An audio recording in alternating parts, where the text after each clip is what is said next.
자, 오늘을 기준으로 아이폰 14 시리즈가 발매된 지 어느덧 4개월이 지났습니다. 보통 핸드폰이 1년 주기로 신작이 나오니까 이제 막 4분의 1 정도 지난 셈이죠. 자, 과연 이 시점에서 아이폰 14 시리즈를 제때 구매하지 못한 분들이 아이폰 15 시리즈를 존버해야 될지 아니면 아이폰 14 시리즈를 구매해야 될지 고민이 많으실 텐데요. 제가 본의 아니게 아이폰 14 프로 시리즈를 지금 4개째 바꿨거든요. 물론 돈이 썩어 나서 바꾼 건 아니고요. 쓰다 보니까 불편한 점이 계속 생겨서 결국 이렇게까지 오게 되었는데, 대체 왜 4번이나 같은 핸드폰을 바꾸게 되었는지 한번 경험을 토대로 썰을 풀어볼까 합니다. 그래서 이번 영상에서는 현 시점에서 아이폰 14 프로를 구매해도 되는지, 그리고 구매한다면 프로를 살지 아니면 프로 맥스를 살지, 무슨 색을 살지, 또 용량은 어떤 걸로 사야 할지를 제가 속 시원하게 정해드리도록 하겠습니다. 일반 아이폰 14 시리즈 말고 아이폰 14 프로 시리즈를 말씀드린 이유는 전작의 업그레이드 수준의 60Hz 주사율, 가격 상승 등등 굳이 자세히 말씀드리지 않아도 여러분들도 잘 아실 거라 생각됩니다. 그럼 빠르게 시작해볼까요? 자, 먼저 저는 2022년 10월 8일 쿠팡 사전 예약으로 아이폰 14 프로 512기가 딥퍼플 색상을 구매했었습니다. 그런데 제 영상 보신 분들은 아마 아실 거예요. 코스메틱 이슈에 당첨이 돼서 그날 새 제품으로 교환을 또 받으러 갔었죠. 일단 그 과정이 현타가 좀 시게 오기도 했고, 그리고 언박싱하고 리뷰할 때는 이 딥퍼플 색상이 굉장히 이쁘다고 생각을 했었거든요. 아무래도 새로운 시그니처 색상이다 보니까 전작의 시에라 블루처럼 기대를 좀 많이 하기도 했었고, 근데 문제는 밝은 곳에서 보면 이게 색상이 참 예쁜데 조금만 어두운 환경으로 가면 색상이 이게 좀 어둡고 칙칙한 거예요. 그러니까 빛이 쨍쨍한 곳이 아닌 대다수의 환경에서는 너무나 어두운 보라색을 띠고 있더라고요. 말 그대로 딥한 보라색인 거죠. 뭐 핸드폰 쓰면서 뒷모습 볼 일도 잘 없는데 그냥 참고 1년 동안 쓰자 라고 생각을 했는데도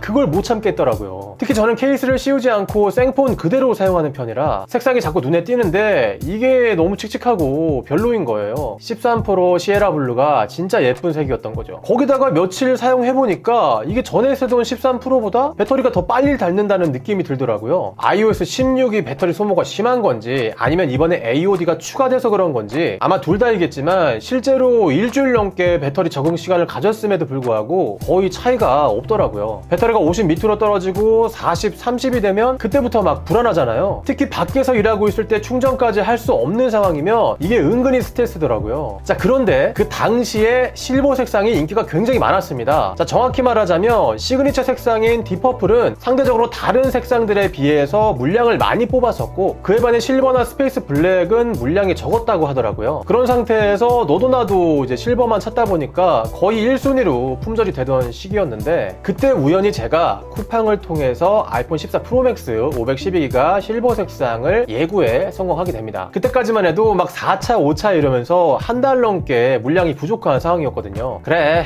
나는 어차피 핸드폰 리뷰하는 사람이니까 프로맥스 한번 이참에 써보자. 제가 프로맥스를 써본 적이 없었어요. 그런데 전해지는 이야기로는 13 프로맥스가 배터리가 깡패였다, 하루를 쓰고도 50%가 남더라, 뭐 이런 얘기를 많이 들었어서 기대를 진짜 많이 했습니다. 그리고 프로맥스를 받아서 사용을 했는데, 자, 일단 더럽게 무겁습니다. 무거운 거는 사실 알고는 있었고 감수하려고 했어요. 왜냐하면 저는 예전에 무려 280g이나 하는 갤럭시 폴드 1을 사용해본 경험이 있거든요. 물론 그때도 누워서 할 때면 막 손목이 아프고 힘들긴 했는데 그래도 걔보단 가벼우니까 괜찮겠지 했거든요. 근데 진짜 무겁습니다. 심지어 저는 케이스도 안 끼고요, 강화유리도 안 붙입니다. 여러분, 강화유리가 10g 정도 하는 거 알고 계십니까? 저는 오로지 맥세이프 그립통만 끼는데도 이게 너무 무거운 거예요. 특히 누워서 하면 피로도가 장난이 아니고요. 저는 실제로 손목 터널 증후군까지 왔었거든요. 배터리 같은 경우는 기존 프로보다는 확실히 오래 갔습니다. 하지만 얘도 뭐랄까 와, 진짜 오래 가는구나, 이 정도까지는 아니더라고요. 물론 14 프로 맥스의 배터리 진짜 오래 가고요. 현 세대 핸드폰 중에서는 아마 제일 오래 가는 걸로 알고 있는데, 커뮤니티를 보면 전에 13 프로 맥스를 썼던 분들은 한결같이 지금 14 프로 맥스가 이전만큼은 못 간다고 하더라고요. 하지만 뭐 사실 이 정도면 하루 정도는 거뜬히 쓸 수 있습니다. 배터리가 너무 심하게 모자르다 뭐 이래서 까는 건 절대 아니고요. 다만 내가 기대했던 것만큼 막 드라마틱하지는 않다, 퍼센테이지가 깎이는 게 눈에 보이더라고요. 거기다가 잠깐만, 내가 생각보다 용량을 얼마 안 쓰네? 사실 제가 핸드폰을 고용량 스토리지로 구매를 했던 이유는 저장 용량 중에 가장 많은 비중을 차지했던 사진과 동영상 때문이었는데요. 근데 아이폰 4를 쓸 때부터 지금까지 모아놨던 사진과 동영상을 다 합쳐봐도 130기가 정도 하더라고요. 아니 그럼 256기가 샀으면 됐는데 왜 그동안 나는 512기가를 고집한 거지? 여기서 현타가 한 번 더 왔습니다. 그리고 알아보니까 아이폰은 클라우드 시스템이 굉장히 잘 구비가 되어 있더라고요. 자, 이걸 아이클라우드라고 하는데요. 200기가에 3,300원이면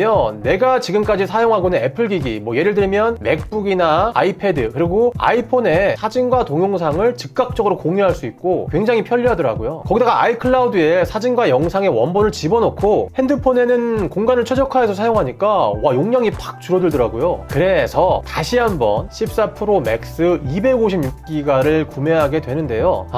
핸드폰은 여전히 무겁습니다. 진짜 이 무게에 강화유리 붙이고 케이스까지 착용하면 와, 이걸 어떻게 들고 다니죠? 자, 그리고 기존에 쓰던 14 프로 맥스 512기가를 장터에 내놨는데 와, 감가상각이 엄청 심한 거예요. 특히나 사람들 대다수가 프로 맥스가 아닌 프로 시리즈를 쓰고, 그리고 프맥을 쓴다고 해도 512기가보다는 256기가를 많이 선호하다 보니까 찾는 사람도 없고 가격이 나락을 가더라고요. 제가 구매한 가격보다 가격이 너무나 내려가니까 야, 이 가격에 파느니 그냥 256기가 프맥을 팔고 그냥 512기가를 다시 쓰는 게 낫겠다 싶을 정도였다니까요. 자, 그리고 프로 맥스는요, 화면이 커서 영상을 볼 때는 굉장히 시원시원하고 좋은데 문제는 인터넷을 할 때 한 손 컨트롤이 너무나 어렵습니다. 제가 남자치고는 큰 손이 아닌데 그래도 프로를 썼을 때는 어느 정도 한 손으로 이렇게 쓸 수 있었거든요. 근데 프로 맥스는 무조건 두 손으로 해야 됩니다. 특히 알림센터나 제어센터를 불러올 때는 이건 절대로 한 손으로 못하니까 이것도 은근히 불편한 거예요. 물론 한 손 사용 모드를 이제 사용하면 한 손으로 할 수는 있지만 그렇게 할 바에 그냥 두 손으로 쓰는 게 훨씬 더 빠르더라고요. 무겁기도 더럽게 무겁고. 자, 그래서 지금은 다시 14 프로 256기가 스페이스 블랙을 구매한 상황이고요. 저는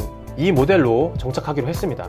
저 진짜 바보 같죠? 그냥 디퍼플 처음에 받았던 거 그거 계속 썼으면 됐을 텐데 이거 사고 저거 사고 그냥 돈은 돈대로 다 날리고.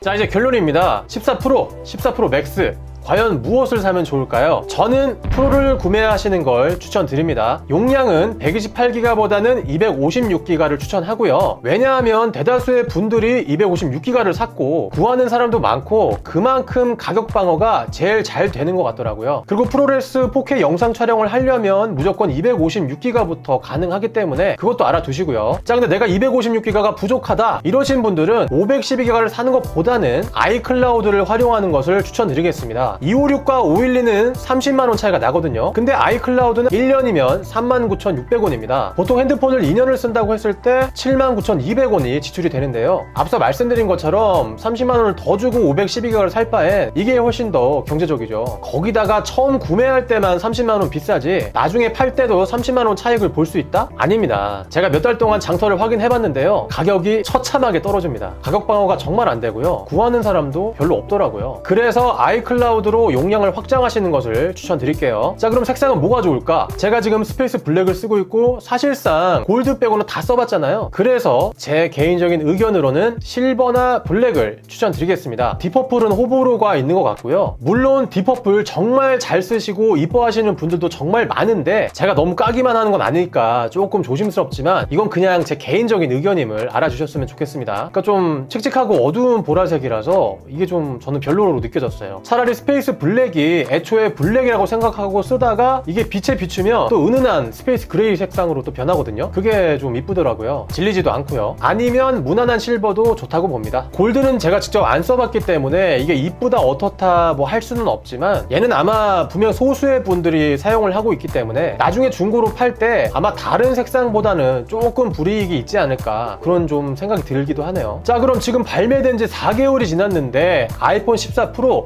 구매해도 되냐? 저는 지금도 적기라고 봅니다. 왜냐하면 차기 아이폰이 발매되는 9월까지 아직 시간도 많이 남았고요. 거기다가 지금 오픈마켓을 보면 약 15% 할인율로 자급제를 구매할 수 있더라고요. 원래 아이폰 프로 시리즈는 사전 예약할 때 8% 정도 할인을 해주고 그 이후에는 가끔가다 뭐 10% 할인해주고 뭐 그랬는데 15% 할인은 진짜 메리트가 있거든요. 그만큼 가격도 안정화되었고 구할 수 있는 수량도 넉넉하고 여기서 좀 더 발품 팔아서 중고나라나 당근마켓 혹은 번개장터에서 미개봉을 구매할 수 있다 싶다면 좀 더 싸게 구할 수도 있습니다. 물론 이거 무조건 직거래로 구매를 해야 되고 가계통된 미개봉 폰인지도 반드시 확인하셔야 됩니다. 자, 분명 이번에 발매될 아이폰 15 프로 시리즈는 굉장히 기대가 되는 건 사실입니다. 드디어 C타입 포트가 적용될 거라고도 하고 티타늄 소재의 울트라 모델이 나올 수도 있다는데, 만약 그렇게 된다면 이전보다는 무게가 좀 많이 가벼워지겠죠. 그리고 A17 프로세서의 성능 향상도 기대가 되고요. 하지만 지금 나온 아이폰 14 프로 시리즈도 충분히 성능이 좋고요, 충분히 이쁩니다. 그래서 지금 구매하는 것도 저는 추천드리겠고요. 뭐 나중에 15 프로 나와서 또 뽐뿌가 생긴다면 작업자라서 약정이 있는 것도 아니니까 그때 시세에 맞춰서 중고로 판 다음에 뭐 다시 사면 되는 거죠. 자, 이 영상이 유익하셨다면 구독과 좋아요, 알림 설정 부탁드리겠고요. 저는 다음에 더 신선하고 유익한 내용으로 여러분들과 함께 할 것을 약속드리겠습니다. 그럼 우리 다음에 또 만나요.